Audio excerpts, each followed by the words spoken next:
রাত্রে অনুমান 1:50 ঘটিকার দিকে গোপালগঞ্জ জেলার সদর থানাধীন ডুমদিয়া নামক স্থানে ঢাকা মহাসড়কের নম্বর লেনের উপর একটি সড়ক দুর্ঘটনা হয়। উক্ত দুর্ঘটনায় একটি ট্রাক যেটা নষ্ট হয়ে আগে থেকে দাঁড়িয়েছিল, ট্রাকটি চালক গাড়িটা মেরামত করাকালীন সময়ে আরও একটা পিকআপ সেখানে থামে। সেই পিকআপের হেল্পারের সহযোগিতায় গাড়িটি মেরামত করতে থাকে। পরবর্তীতে একটি অজ্ঞাতনামা পরিবহন বাস এসে ঘটনাস্থলে উক্ত দাঁড়িয়ে থাকা ট্রাকটিকে পিছন থেকে সংঘর্ষ দেয়। সংঘর্ষের ফলে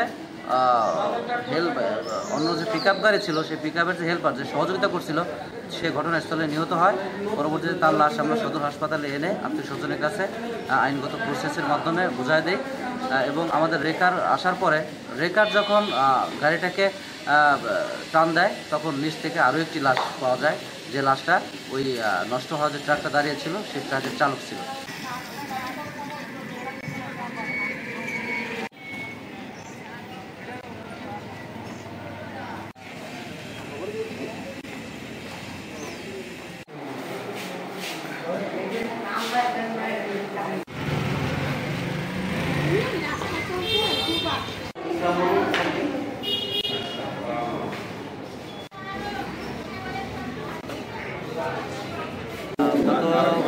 রাত্রে অনুমান 1:50 ঘটিকার দিকে গোপালগঞ্জ জেলার সদর থানাধীন ডুমদিয়া নামক স্থানে ঢাকা মহাসড়কের নম্বর লেনের উপর একটি সড়ক দুর্ঘটনা হয়।